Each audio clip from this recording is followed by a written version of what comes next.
Hi ಸ್ನೇಹಿತರೆ, ಎಲ್ಲರಿಗೂ join to learn YouTube ಚಾನಲ್ಗೆ ಸ್ವಾಗತ.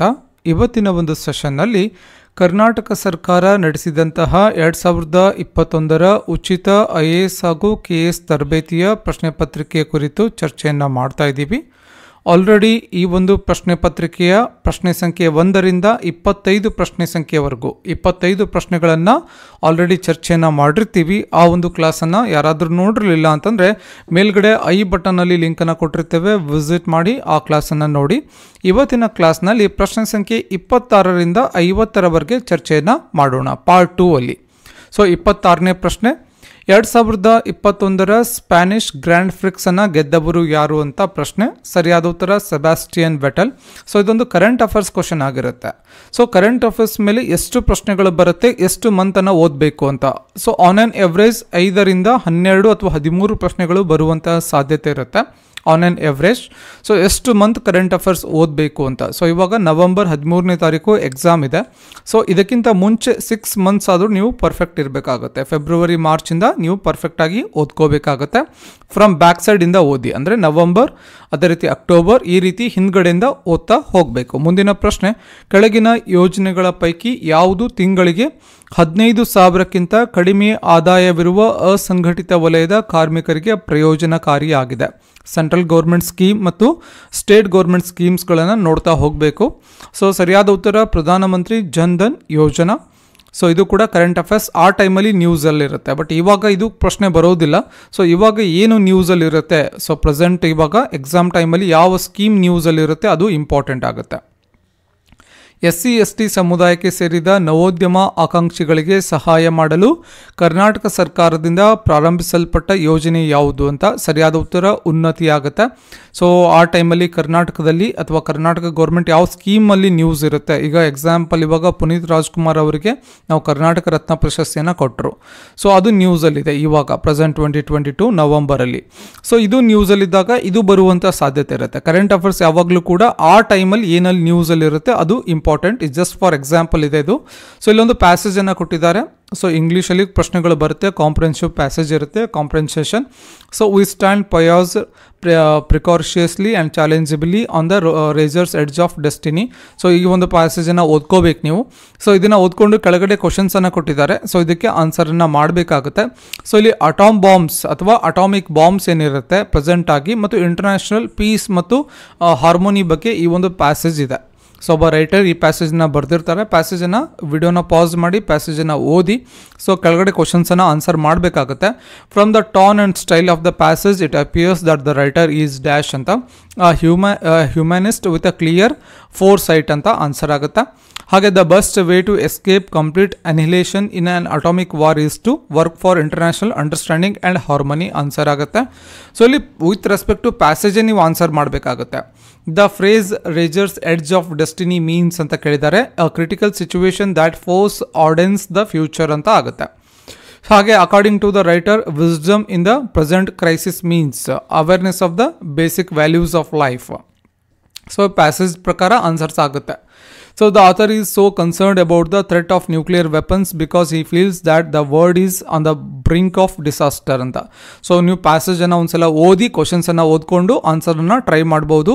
ಸೊ ಯಾವಾಗಲೂ ಕೂಡ ಪ್ಯಾಸೇಜ್ ಎಕ್ಸಾಮ್ ಹಾಲಲ್ಲಿ ನಾವು ಅದನ್ನು ಆನ್ಸರ್ ಮಾಡ್ತೀವಿ. ಆ ಟೈಮಲ್ಲಿ ನೀಟಾಗಿ ಓದ್ಕೋಬೇಕು. ಸೊ ಇಲ್ಲಿ ಪ್ಯಾಸೇಜನ್ನು ಒಂದು ಅಟೆಂಪ್ಟ್ ಮಾಡೋಕ್ಕಿಂತ ಮುಂಚೆ ಏನು ಮಾಡಬೇಕು ಅಂತಂದರೆ ಫಸ್ಟ್ ಕ್ವಶನ್ಸ್ಗಳನ್ನು ನೋಡ್ಕೋಬೇಕು, ಏನೇನು ಕ್ವಶನ್ಸ್ಗಳನ್ನು ಕೇಳಿದ್ದಾರೆ ಅಂತ. ಸೊ ಆಮೇಲೆ ಒಂದ್ಸಲ ಪ್ಯಾಸೇಜನ್ನು ನೀಟಾಗಿ ಓದ್ಕೋಬೇಕು. ಪ್ಯಾಸೇಜನ್ನು ನೀಟಾಗಿ ಓದ್ಕೊಂಡ ಮೇಲೆ ಕ್ವಶನ್ಸನ್ನು ಅಟೆಂಡ್ ಮಾಡಬೇಕು. ಪ್ಯಾಸೇಜ್ ಓದೋಕ್ಕಿಂತ ಮುಂಚೆ ಕ್ವಶನ್ಸ್ ಓದಿ ಫಸ್ಟು ಎಕ್ಸಾಮಲ್ಲಿ, ಆಮೇಲೆ ಪ್ಯಾಸೇಜ್ ಪ್ರಕಾರ ಸೊ ಓದ್ಕೊಂಡು ಕ್ವಶನ್ಸ್ಗೆ ಆನ್ಸರನ್ನು ಮಾಡಿ. ಈ ಕೆಳಗಿನವುಗಳ ಪೈಕಿ ಯಾವುದು ಒಂದು ಜೀವ ಸಂಕುಲದ ಅಳಿವಿಗೆ ಕಾರಣವಾಗುವುದಿಲ್ಲ ಅಂತ. ಸೊ ದೊಡ್ಡ ಗಾತ್ರದ ದೇಹ ಕಾರಣವಾಗುವುದಿಲ್ಲ ಅಂತ ಕೊಟ್ಟಿದ್ದಾರೆ. ಸೊ ವಿಶಾಲವಾದ ವಾಸವಾದ ಪ್ರದೇಶ, ಸೊ ಇಕ್ಕಟ್ಟಾದ ವಾಸದ ಪ್ರದೇಶ, ವಂಶವಾಹಿ ಬದಲಾವಣೆ ಕೊರತೆ. ಯಾವುದು ಕಾರಣವಾಗುವುದಿಲ್ಲ ಅಂತ ಕೇಳಿರೋದ್ರಿಂದ ದೊಡ್ಡ ಗಾತ್ರದ ದೇಹ ಕಾರಣವಾಗುವುದಿಲ್ಲ ಅಂತ. ಸೊ ಇಲ್ಲಿ ಪ್ರೆಸೆಂಟ್ ಡೈನೋಸರಸ್ ಒಂದು ಎಕ್ಸಾಂಪಲ್ ತಗೊಂಡ್ರೆ ಇದು ಕಾರಣ ಆಗುತ್ತೆ. ಎಕ್ಸಾಂಪಲ್ ಇವಾಗ ಡೈನೋಸಾರಸ್ ಅನ್ನೋ ಒಂದು ಜೀವ ಸಂಕುಲ ಇವಾಗಿಲ್ಲ. ಸೊ ದೊಡ್ಡ ಗಾತ್ರದ ದೇಹ ಆಗಿತ್ತು, ಬಟ್ ಅದು ಕಾರಣ ಆಗುತ್ತೆ. ಸೊ ಇಲ್ಲಿ ದೊಡ್ಡ ಗಾತ್ರದ ದೇಹ ಮತ್ತು ಇಕ್ಕಟ್ಟಾದ ವಾಸದ ಪ್ರದೇಶ ಎರಡರ ನಡುವೆ ಒಂದು ಕನ್ಫ್ಯೂಷನ್ ಬರುತ್ತೆ. ಸೊ ಯಾಕಂತಂದರೆ ಇದು ಕೂಡ ಕಾರಣ ಆಗ್ಬೋದು, ಇದು ಕೂಡ ಕಾರಣವಾಗದೇ ಇರ್ಬೋದು, ಇದು ಕೂಡ ಕಾರಣವಾಗದೇ ಇರ್ಬೋದು. ಇದು ಒಂದು ಕನ್ಫ್ಯೂಷನ್ ಇದೆ ಎರಡು ಆಪ್ಷನ್ಸ್ಗಳ ನಡುವೆ. ಸೊ ಇದ್ರ ಬಗ್ಗೆ ನೀವೇನಾದರೂ ಕ್ಲಾರಿಫೈ ಕೊಡೋ ಹಾಗಿದ್ರೆ ಕೆಳಗಡೆ ಕಾಮೆಂಟ್ ಸೆಕ್ಷನಲ್ಲಿ ಕೊಡ್ಬೋದು. ಮುಂದಿನ ಪ್ರಶ್ನೆ ನೋಡೋಣ. ಕೆಳಗಿನ ಜೈವಿಕ ಗೋಳದ ಮೀಸಲು ಪ್ರದೇಶಗಳು ಹಾಗೂ ರಾಜ್ಯಗಳನ್ನು ಹೊಂದಿಸಿ ಅಂತ ಕೇಳಿದ್ದಾರೆ. ಕಾಂಚನಜುಂಗ, ಸೊ ಕಾಂಚನಜುಂಗ ಇರೋದು ಸಿಕ್ಕಿಮಲ್ಲಿ, ಹಾಗೆ ಸಿಮ್ಲಿಪಾಲ್ ಒಡಿಶಾದಲ್ಲಿದೆ, ಮನ್ನಾರ್ ಕೊಲ್ಲಿ ತಮಿಳುನಾಡು, ನಂದಾದೇವಿ ಉತ್ತರಾಖಂಡ್. ಸೊ ಆಯ್ಕೆ 3 ಸರಿಯಾದ ಉತ್ತರ ಆಗುತ್ತೆ. ಮುಂದಿನ ಪ್ರಶ್ನೆ, working on a warmer planet the impact of heat space on labour productivity and decent ವರ್ಕನ್ನು ಯಾರು ಬಿಡುಗಡೆ ಮಾಡ್ತಾರೆ ಅಂತ. ಸೊ ಇದು ಇಂಟರ್ನ್ಯಾಷನಲ್ ಲೇಬರ್ ಆರ್ಗನೈಜೇಷನ್, ಅಂತಾರಾಷ್ಟ್ರೀಯ ಕಾರ್ಮಿಕ ಸಂಘಟನೆ ಬಿಡುಗಡೆ ಮಾಡುತ್ತೆ. ಸರಿಯಾದದನ್ನು ಆಯ್ಕೆ ಮಾಡಿ ಅಂತ ಕೊಟ್ಟಿದ್ದಾರೆ. ಸೊ ಇದು ಕೂಡ ಸ್ವಲ್ಪ ಕನ್ಫ್ಯೂಸ್ ಆಗುತ್ತೆ. ಸೊ ನೀವು ಕೂಡ ಇಂಟರ್ನೆಟಲ್ಲಿ ಸರ್ಚ್ ಮಾಡಿ ನೋಡ್ಬೋದು ಲೈಫ್ ಸೈಕಲ್ ಅಥವಾ ಲೈಫ್ ಹೆರಾರ್ಕಿ ಅಂತ. ಸೊ ಇದು ಸರಿಯಾದ ಉತ್ತರ ಆಗುತ್ತೆ. ಜೀವಿ, ಜನಸಂಖ್ಯೆ, ಸಮುದಾಯ ಕಮ್ಯುನಿಟಿ, ಜೀವಿ ಪರಿಸರ ವ್ಯವಸ್ಥೆ ಎಕೋಸಿಸ್ಟಮ್, ಬಯೋ, ಹಾಗೆ ಜೀವಿಗೋಳ ಬಯೋಸ್ಪಿಯರ್, ಇದು ಒಂದು ಹೆರಾರ್ಕಿ ಬರುತ್ತೆ. ಈ ಕೆಳಗಿನವುಗಳ ಪೈಕಿ ಒಂದು ಜೀವ ಪರಿಸರ ವ್ಯವಸ್ಥೆಯ ಜೈವಿಕ ಘಟಕವನ್ನು ಗುರುತಿಸಿ ಅಂತ ಕೇಳಿದ್ದಾರೆ. ದಟ್ ಈಸ್ ಹಸಿರು ಸಸ್ಯಗಳು ಮತ್ತು ಪ್ರಾಣಿಗಳು ಆಗುತ್ತೆ. ಸೊ ಮುಂದಿನ ಪ್ರಶ್ನೆ, 2021 ವಿಶ್ವ ಭೂಮಿ ದಿನದ ವಿಷಯ ಏನಾಗಿತ್ತು ಅಂತ. ಸೊ ಇದು ಅವಶ್ಯಕತೆ ಇಲ್ಲ, ಕರೆಂಟ್ ಅಫೇರ್ಸ್ ಕ್ವಶನ್. ಸೊ ಇವಾಗ 2022 ಅಲ್ಲಿ ಯಾವುದು ಒಂದು ಥೀಮ್ಸ್ ಇದೆ. ಫಾರ್ ಎಕ್ಸಾಂಪಲ್ ರೀಸೆಂಟಾಗಿ ಈಜಿಪ್ಟಲ್ಲಿ COP27 ನಡೀತು. ಸೊ ಇದ್ರ ಬಗ್ಗೆ ಒಂದು ಥೀಮ್ ಏನಿದೆ, ಅಥವಾ ಒಂದು G20 ಬಗ್ಗೆ ಇವಾಗ ಏನೋ ಒಂದು ಪ್ರೆಸಿಡೆನ್ಸಿ ಭಾರತವನ್ನು ತಗೋತಾ ಇದೆ, ಅದರ ಒಂದು ಅಧ್ಯಕ್ಷತೆಯನ್ನು ವಹಿಸ್ತಾ ಇದೆ. ಸೊ ಅದು ವಸುದೈವ ಕುಟುಂಬಕಂ ಅನ್ನೋದು ಥೀಮ್ ಆಗಿರುತ್ತೆ. ಸೊ ಇದ್ರ ಬಗ್ಗೆ ಕೇಳ್ತಾ ಇರ್ತಾರೆ. ಪ್ರೆಸೆಂಟ್ ಯಾವುದು ನ್ಯೂಸಲ್ಲಿದೆ ಅದನ್ನು ನೀವು ನೋಡಿಕೊಂಡ್ರೆ ಸಾಕು.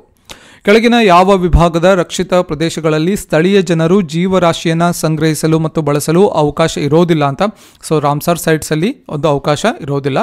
ಸೊ ಮುಂದಿನ ಪ್ರಶ್ನೆ, ಅರೆಶುಷ್ಕ ಪ್ರದೇಶದ ರೈತನೊಬ್ಬ ತನ್ನ ಕೃಷಿ ಪದ್ಧತಿಯು ಪರಿಸರ ಸ್ನೇಹಿಯಾಗಿದೆ ಎಂದು ಪ್ರತಿಪಾದಿಸುತ್ತಾನೆ. ಈ ಕೆಳಗಿನ ಯಾವ ಬೇಸಾಯ ಕ್ರಮಗಳು ಅವನ ಪ್ರತಿಪಾದನೆಯನ್ನು ಸಮರ್ಥಿಸುತ್ತೆ. ಅರೆಶುಷ್ಕ ಪ್ರದೇಶದ ರೈತನೊಬ್ಬ ತನ್ನ ಕೃಷಿ ಪದ್ಧತಿ ಪರಿಸರ ಸ್ನೇಹಿಯಾಗಿದೆ, ಎನ್ವಿರಾನ್ಮೆಂಟ್ ಫ್ರೆಂಡ್ಲಿ ಇದೆ ಅಂತ ಹೇಳ್ತಾನೆ, ಅಗ್ರಿಕಲ್ಚರ್ ಪ್ರಾಕ್ಟೀಸಸ್. ಸೊ ಈ ಕೆಳಗಿನ ಯಾವ ಬೇಸಾಯ ಕ್ರಮ ಅವನ ಪ್ರತಿಪಾದನೆಯನ್ನು ಸಮರ್ಥನೆ ಮಾಡುತ್ತೆ ಅಂತ. ಸೊ ಆಯ್ಕೆಗಳನ್ನು ನೋಡೋಣ. ಜಮೀನಿನ ಸುತ್ತ ಮರ ಬೆಳೆಸೋದು, ಬೆಳೆ ಪರಿವರ್ತನೆ ಕ್ರಮ ಅನುಸರಿಸೋದು, ಬೃಹತ್ ಪ್ರಮಾಣದ ನೀರಾವರಿ ಪದ್ಧತಿಯನ್ನು ಅಳವಡಿಸಿಕೊಳ್ಳೋದು, ಸಾವಯವ ಗೊಬ್ಬರಗಳನ್ನು ಬಳಸೋದು. ಸೊ ಇದಕ್ಕೆ ಸರಿಯಾದ ಉತ್ತರ ಏನಾಗುತ್ತೆ ಅಂದರೆ ಇಲ್ಲಿ ಬೃಹತ್ ಪ್ರಮಾಣದ ನೀರಾವರಿ ಪದ್ಧತಿಯನ್ನು ಅಳವಡಿಸಿಕೊಳ್ಳೋದು. ಬೃಹತ್ ಪ್ರಮಾಣದ ನೀರಾವರಿ ಪದ್ಧತಿ ಅಂದರೆ ಯಾವ್ದ್ಯಾವ್ದು ಬರುತ್ತೆ. ಫಾರ್ ಎಕ್ಸಾಂಪಲ್ ಇವಾಗ ನಾವು ಡ್ರಿಪ್ ಇರಿಗೇಷನ್ ಸಿಸ್ಟಮನ್ನು ಅಳವಡಿಸ್ಕೋತೀವಿ. ಸೊ ಅದು ಕೂಡ ಬರುತ್ತೆ. ಸಾವಯವ ಗೊಬ್ಬರ ಕೂಡ ಎನ್ವಿರಾನ್ಮೆಂಟ್ ಫ್ರೆಂಡ್ಲಿ ಬರುತ್ತೆ. ಇಲ್ಲಿ ಆಪ್ಷನ್ಸ್ ನೋಡಿ 4, 4, 4. ಸೊ ಇದು ಕೂಡ ಇದು ಎಲಿಮಿನೇಟ್ ಮಾಡಿಬಿಡ್ಬೋದು 1 and 2. ಬಿಕಾಸ್ 4th ಏನಿದೆ ಒಂದು ಸಾವಯವ ಗೊಬ್ಬರ, ಆರ್ಗ್ಯಾನಿಕಲಿ ನಾವೊಂದು ಅಗ್ರಿಕಲ್ಚರ್ ಪ್ರಾಕ್ಟೀಸಸ್ ಮಾಡಿದಾಗ so that is environment friendly. So ಇಲ್ಲಿ 4 ಕರೆಕ್ಟ್ ಆಗುತ್ತೆ. ಹಾಗೆ ಬೃಹತ್ ಪ್ರಮಾಣದ ನೀರಾವರಿ ಪದ್ಧತಿಯನ್ನು ಅಳವಡಿಸ್ಕೊಳ್ಳೋದು. ಬೃಹತ್ ಪ್ರಮಾಣದ ನೀರಾವರಿ ಪದ್ಧತಿ ಅಂದರೆ ಡ್ರಿಪ್ ಇರಿಗೇಷನ್ ಸಿಸ್ಟಮಲ್ಲಿ ಒಂದು ಲಾರ್ಜ್ ಸ್ಕೇಲಲ್ಲಿ ಅದನ್ನು ಅಳವಡಿಸ್ಕೊಳ್ಳೋದಾಗಿರ್ಬೋದು, ಅದೆಲ್ಲವೂ ಕೂಡ ಬರುತ್ತೆ. 3rd one ಈಸ್ ಕರೆಕ್ಟ್ ಆಗುತ್ತೆ. ಸೊ ಅದೇ ರೀತಿ 2 ಬೆಳೆ ಪರಿವರ್ತನೆ ಕ್ರಮ ಅನುಸರಿಸೋದು, ಕ್ರಾಪ್ ರೊಟೇಷನ್ ಅಂತ ನಾವೇನು ಕರಿತೀವಿ.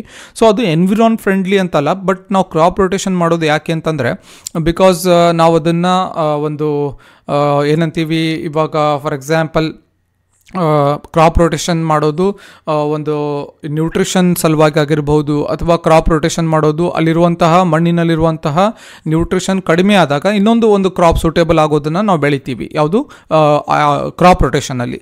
ಜಮೀನಿನ ಸುತ್ತ ಮರ ಬೆಳೆಸೋದು ಇದು ಒಂದು ಅಡಿಷ್ನಲ್ ಇನ್ಕಮ್ ಅನ್ಬೋದು ನಾವು. ಅಡಿಷ್ನಲ್ ಇನ್ಕಮ್ ಆಗಿ ಅಥವಾ ಜಮೀನಿನ ಸುತ್ತ ನಾವು ಮರ ಬೆಳೆಸೋದ್ರಿಂದ ಒಂದು ವಿಂಡಿಂದ ಏನಾದರೂ ಒಂದು ವಿಂಡ್ ಎರೋಷನ್, ಸಾಯಿಲ್ ಎರೋಷನ್ ಏನಾಗುತ್ತೆ ಅದು ಕೂಡ ಕನ್ಸಿಡರ್ ಆಗುತ್ತೆ, ಅದು ಕೂಡ ಎನ್ವಿರಾನ್ಮೆಂಟ್ ಫ್ರೆಂಡ್ಲಿನೇ ಆಗುತ್ತೆ. ಸೊ ಇಲ್ಲಿ 1, 3, 4 ಆನ್ಸರ್ ಆಗುವಂಥ ಸಾಧ್ಯತೆ ಇರುತ್ತೆ. ಆಯ್ಕೆ 3 ಸರಿಯಾದ ಉತ್ತರ ಆಗುತ್ತೆ. 1, 3, 4. ಸೊ ಮರ ಬೆಳೆಸೋದ್ರಿಂದ ಏನಾಗುತ್ತೆ ವಿಂಡ್ ಎರೋಷನ್, ವಿಂಡಿಂದ ಸೊ ಸಾಯಿಲ್ ಎರೋಷನ್ ಏನಾಗುತ್ತೆ ಅದು ತಡೆಗಟ್ಟಬಹುದು ಮರದಿಂದ. ಸೊ ಬಟ್ ಯಾವ ಮರವನ್ನು ನಾವು ಬೆಳೆಸ್ತೀವಿ ಅನ್ನೋದ್ರ ಮೇಲೂ ಕೂಡ ಇಂಪಾರ್ಟೆಂಟ್ ಆಗುತ್ತೆ. ಸೊ ಇಲ್ಲಿ 1, 3, 4 ಅಥವಾ 3, 4 ಎರಡರಲ್ಲಿ ಆಗುವಂಥ ಸಾಧ್ಯತೆ ಇರುತ್ತೆ. ಸೊ ಪ್ರೊಬ್ಯಾಬ್ಲಿ 1, 3, 4 ಆನ್ಸರ್ ಆಗುತ್ತೆ ಈ ರೀತಿ ಕನ್ಸಿಡರ್ ಮಾಡಿದ್ರೆ. ಸೊ ಮ್ಯಾಕ್ಸೆಸ್ ಪ್ರಶಸ್ತಿ ಪಡೆದ ಪ್ರಥಮ ಭಾರತೀಯ ಯಾರು ಅಂತ ವಿನೋಬಾ ಭಾವೆ. ಸೊ ಏಷ್ಯಾದ ನೊಬೆಲ್ ಪ್ರಶಸ್ತಿ ಅಂತ ಕೂಡ ಕರಿತೀವಿ ಸೊ ಮ್ಯಾಕ್ಸೆಸ್ಗೆ. ಸೊ ವಿನೋಬಾ ಭಾವೆ ಅವರು ಪಡ್ಕೋತಾರೆ. ಸೊ ಹಾಗೆ ಇತ್ತೀಚೆಗೆ ಘೋಷಿಸಲಾದ ರಾಷ್ಟ್ರೀಯ ಚಲನಚಿತ್ರ ಪ್ರಶಸ್ತಿಗಳಲ್ಲಿ ಅತ್ಯುತ್ತಮ ಹಿನ್ನೆಲೆ ಗಾಯಕ ಪ್ರಶಸ್ತಿಯನ್ನು ಯಾರು ಪಡೆದಿದ್ದಾರೆ ಅಂತ. ಸೊ ಆವಾಗ ಶ್ರೇಯಾ ಘೋಷಾಲ್ ಅವರು. ಬಟ್ ಇವಾಗ ರೀಸೆಂಟಾಗಿ ಏನಾದರೂ ಅವಾರ್ಡ್ಸ್ಗಳು ಯಾವ್ದು ಬರ್ತಾ ಇರುತ್ತೆ, ಅವಾರ್ಡ್ಸ್ ರೀಸೆಂಟಾಗಿ ಯಾವ್ದು ಬಂತು. ಸೊ ಹಾಗೆ ಪ್ರೆಸೆಂಟಾಗಿ ಇವಾಗ ಸೊ ಇಂಟರ್ನ್ಯಾಷನಲ್ ಫಿಲಮ್ ಫೆಸ್ಟಿವಲ್ ಗೋವಾದಲ್ಲಿ ನಡೀತಾ ಇದೆ, 8ನೇ ಫಿಲಮ್ ಫೆಸ್ಟಿವಲು. ಸೊ ಅದು ಕೂಡ ಇಂಪಾರ್ಟೆಂಟ್ ಆಗುತ್ತೆ. ಯಾವ ಫಿಲಮ್ಸ್ಗಳು ಒಂದು ಓಪನಿಂಗ್ ಸೆರೆಮನಿಯಲ್ಲಿ ಪ್ರದರ್ಶನಗೊಂಡವು ಅವೆಲ್ಲವೂ ಕೂಡ ನೋಡ್ಕೋಬೇಕಾಗತ್ತೆ. ಸೊ ಅದು ಕರೆಂಟ್ ಅಫೇರ್ಸಲ್ಲೇ ಕವರ್ ಆಗುತ್ತೆ. ಸೊ ಇವತ್ತಿನ ಸೆಷನಲ್ಲೇ ನೋಡ್ತಾ ಹೋದರೆ ಅರೌಂಡ್ 10 ಕ್ವಶನ್ಸ್ ಆದರೂ ಕರೆಂಟ್ ಅಫೇರ್ಸಿಂದ ಬಂದಿದೆ ಈ ಒಂದು ಪೇಪರಲ್ಲಿ. ಸೊ ಮುಂದಿನ ಪ್ರಶ್ನೆ ನೋಡೋಣ. ಡಾಕ್ಟರ್ ಅಮರ್ತ್ಯ ಸೇನ್. ಸೊ ಹೊಂದಿಸಿ ಬರೀಬೇಕು. ಒಂದು ಕಡೆ ಒಂದು ಫೇಮಸ್ ಪರ್ಸನ್ಸ್ ಕೊಟ್ಟಿದ್ದಾರೆ, ಅವರ ಒಂದು ರೆಸ್ಪೆಕ್ಟಿವ್ ಫೀಲ್ಡ್ಸನ್ನು ಕೊಟ್ಟಿದ್ದಾರೆ. ಅಮರ್ತ್ಯ ಸೇನ್ ಬಂದ್ಬಿಟ್ಟು ಅರ್ಥಶಾಸ್ತ್ರ, ಎಕನಾಮಿಕ್ಸ್, ಕೈಲಾಸ್ ಸತ್ಯಾರ್ಥಿ ಶಾಂತಿ, ಹಾಗೆಯೇ ಡಾಕ್ಟರ್ ಎಸ್ ಚಂದ್ರಶೇಖರ್ ಅಂತ ಇದೆ, ಭೌತಶಾಸ್ತ್ರದಲ್ಲಿ ಬರುತ್ತೆ. ಹರಗೋವಿಂದ್ ಖುರಾನ್ ಅವರು ವೈದ್ಯಕೀಯದಲ್ಲಿ ಬರುತ್ತೆ. ಸೊ ಆಯ್ಕೆ 3 ಸರಿಯಾದ ಉತ್ತರ ಆಗುತ್ತೆ. ಸೊ ಮುಂದಿನ ಪ್ರಶ್ನೆ, ಅಂಟಾರ್ಟಿಕಾಕ್ಕೆ ಭಾರತದ ವೈಜ್ಞಾನಿಕ ಯಾತ್ರೆಯನ್ನು ಈ ದಿನಾಂಕದಂದು ಉದ್ಘಾಟಿಸಲಾಯಿತು ಅಂತ. ಸೊ ಇಲ್ಲಿ ಸ್ಪೇಸ್ ರಿಲೇಟೆಡ್ ಆಗಿ ಏನೇ ಕ್ವಶನ್ಸ್ಗಳು ಬಂದರು, ಅದು ಇಸ್ರೋ ಆಗಿರ್ಬೋದು, ನಾಸಾ ಆಗಿರ್ಬೋದು, ಅಥವಾ ಚೀನಾದ ಒಂದು ಏನಾದರೂ ಜಾಗತಿಕವಾಗಿ ಯಾವುದೇ ಸ್ಪೇಸ್ ಏಜೆನ್ಸಿಗಳ ಒಂದು ಇವೆಂಟ್ಸ್ಗಳು ಬರ್ತಾ ಇದ್ರೆ ನೆನ್ಪಿಟ್ಕೋಬೇಕು. ಸೊ ಅದನ್ನು ಡೈಲಿ ಕರೆಂಟ್ ಅಫೇರ್ಸಲ್ಲಿ ನಾವು ಜಾಯಿಂಟ್ ಟೂಲರ್ನಲ್ಲಿ ಕವರ್ ಮಾಡ್ತಾ ಇದ್ದೀವಿ. ಸೊ ಪ್ರೊಬ್ಯಾಬ್ಲಿ ಸೊ ನೀವು ನೋಡ್ತಾ ಇದ್ದರೆ ನಿಮಗೆ ಒಂದು ಅದ್ರ ಬಗ್ಗೆ ಅವೇರ್ನೆಸ್ ಇರುತ್ತೆ. ಸೊ ಇದಕ್ಕೆ ಸರಿಯಾದ ಉತ್ತರ ಆಯ್ಕೆ 1. ಇದು ಓಲ್ಡ್ ಕರೆಂಟ್ ಅಫೇರ್ಸ್ ಆಗಿರುತ್ತೆ. ಪರಮವೀರ ಚಕ್ರದ ಕುರಿತು ಸರಿಯಾದ ಹೇಳಿಕೆಯನ್ನು ಕೊಡಿ ಅಂತ ಕೇಳಿದ್ದಾರೆ. ಅದು ಶಾಂತಿ ಕಾಲದ ಅತ್ಯುನ್ನತ ಶೌರ್ಯ ಪ್ರಶಸ್ತಿ. ಹೌದು. ಬ್ರಿಟಿಷ್ ವಿಕ್ಟೋರಿಯಾ ಕ್ರಾಸ್ ಬದಲಿಗೆ ಅದನ್ನು ನೀಡಲಾಗುತ್ತೆ, ಅದನ್ನು ನಾಗರಿಕರಿಗೆ ನೀಡಬಹುದು ಅಂತ. ಸೊ ಇಲ್ಲಿ ಮಾತ್ರ ಕರೆಕ್ಟ್ ಆಗುತ್ತೆ. ಆಯ್ಕೆ 1 ಮಾತ್ರ ಸರಿಯಾದ ಉತ್ತರ ಆಗುತ್ತೆ. ಕೆಳಗಿನ ಯಾರು ಭಾರತದ ರಾಷ್ಟ್ರಪತಿ ಆಗುವುದಕ್ಕೂ ಪೂರ್ವದಲ್ಲಿ ಅಂದರೆ ಅದಕ್ಕಿಂತ ಮೊದಲು ಭಾರತ ರತ್ನ ಪ್ರಶಸ್ತಿನ ಪಡೆದಿದ್ರು ಅಂತ. ಆರ್ ವೆಂಕಟರಾಮನ್ ಸರಿಯಾದ ಉತ್ತರ. ಸೊ ಮುಂದಿನ ಪ್ರಶ್ನೆ ನೋಡೋಣ. 36 ಬಾರಿ ಆಸ್ಕರ್ ಪ್ರಶಸ್ತಿ ಪಡೆದವರು ಯಾರು ಅಂತ. ಸೊ ಚಾರ್ಲಿ ಚಾಪ್ಲಿನ್ 36 ಬಾರಿ ಆಸ್ಕರ್ ಪ್ರಶಸ್ತಿನ ಪಡ್ಕೊಂಡಿರ್ತಾರೆ. 2021ರಲ್ಲಿ ಕೆಳಗಿನ ಯಾರು ಕಲೆ ವಿಭಾಗದಲ್ಲಿ ಪದ್ಮಶ್ರೀ ಪ್ರಶಸ್ತಿ ಪಡೆದಿದ್ದಾರೆ ಅಂತ. ಮಾತಾ ಮಂಜಮ್ಮ ಜೋಗ್ತಿಯವರು ಪಡ್ಕೊಂಡಿರ್ತಾರೆ. ಸೊ ಮುಂದಿನ ಪ್ರಶ್ನೆ, ಈ ಕೆಳಗಿನ ಯಾವ ವ್ಯಕ್ತಿ 2020ರ ಮಾರ್ಚ್ನಲ್ಲಿ ಪ್ರತಿಷ್ಠಿತ ಗ್ಲೋಬಲ್ ಟೀಚರ್ ಪ್ರಶಸ್ತಿಯನ್ನು ಪಡೆದಿದ್ದಾರೆ ಅಂತ. ಸೊ ಭಾರತದ ದೇಶದವರೆಂದು ಗಮನಿಸಿ ಅಂತ. ರಂಜಿತ್ ಸಿಂಗ್ ಡಿಸಲೆ. ಸೊ ಎಲ್ಲವೂ ಕೂಡ ಕರೆಂಟ್ ಅಫೇರ್ಸ್ ಕ್ವಶನ್. ಯಾಕೆ ಈ ಕ್ವಶನ್ ಪೇಪರ್ ಡಿಸ್ಕಸ್ ಮಾಡ್ತಾ ಇದ್ದೀವಿ ಇವಾಗ ಅಂತಂದರೆ, ಸೊ ನಿಮಗೆ ಒಂದು ಐಡಿಯಾ ಬರಲಿ ಅಂತ. ಬಹಳ ಜನ ಕೇಳ್ತಾರೆ ಕರೆಂಟ್ ಅಫೇರ್ಸ್ ಕ್ವಶನ್ 5 ಬರುತ್ತಾ, 3 ಬರುತ್ತಾ, 4 ಬರುತ್ತಾ ಅಂತ. ಸೊ ಎಲ್ಲವೂ ಕೂಡ ಕ್ಲಿಯರ್ ಆಗಿ ಇರೋಲ್ಲ. ಸೊ ಮೆನ್ಷನ್ ಮಾಡಿರಲ್ಲ, ಇಷ್ಟೇ ಕೇಳ್ತೀವಂತ. ಸೊ ಪ್ರೊಬ್ಯಾಬ್ಲಿ 5ರಿಂದ 12-13 ಕ್ವಶನ್ಸ್ವರೆಗೂ ಕರೆಂಟ್ ಅಫೇರ್ಸ್ ಬರುವಂಥ ಸಾಧ್ಯತೆ ಇರುತ್ತೆ. ಸೊ ಆ ಕಾರಣಕ್ಕಾಗಿ ಕರೆಂಟ್ ಅಫೇರ್ಸ್ ಮೇಲೆ ಫೋಕಸ್ ಮಾಡಿ.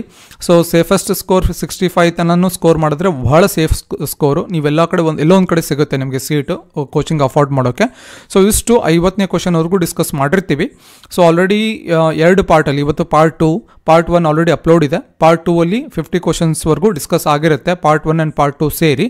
ಸೊ ಇಷ್ಟು ಇವತ್ತಿನ ಕ್ಲಾಸ್ನ ಡಿಸ್ಕಷನ್ ಪ್ಲಸ್ ಇನ್ಫಾರ್ಮೇಷನ್ ಆಗಿರುತ್ತೆ. ಕ್ಲಾಸ್ ಇಷ್ಟ ಆದರೆ ಒಂದು ಲೈಕ್ ಮಾಡಿ. ಇದ್ರ ಬಗ್ಗೆ ನಿಮ್ಮ ಫೀಡ್ಬ್ಯಾಕ್ಸ್ಗಳನ್ನು ಕೆಳಗಡೆ ಕಾಮೆಂಟ್ ಸೆಕ್ಷನಲ್ಲಿ ಕಾಮೆಂಟ್ ಮಾಡಿ. ಹಾಗೆ ಮುಂದಿನ ಸೆಷನಲ್ಲಿ ಮತ್ತೊಂದು ವಿಷಯದ ಕುರಿತು ಮಾತನಾಡೋಣ. ನೆಕ್ಸ್ಟ್ ಒಂದು 51ಇಂದ 75 ಕ್ವಶನ್ಸ್ವರೆಗೂ ಮುಂದಿನ ಒಂದು ಪಾರ್ಟ್ 3ಯಲ್ಲಿ ನೋಡ್ತಾ ಹೋಗೋಣ ಅಂತ ಹೇಳ್ತಾ ಮತ್ತೆ ಮುಂದಿನ ಸೆಷನ್ನಲ್ಲಿ ಭೇಟಿಯಾಗೋಣ. ಧನ್ಯವಾದಗಳು.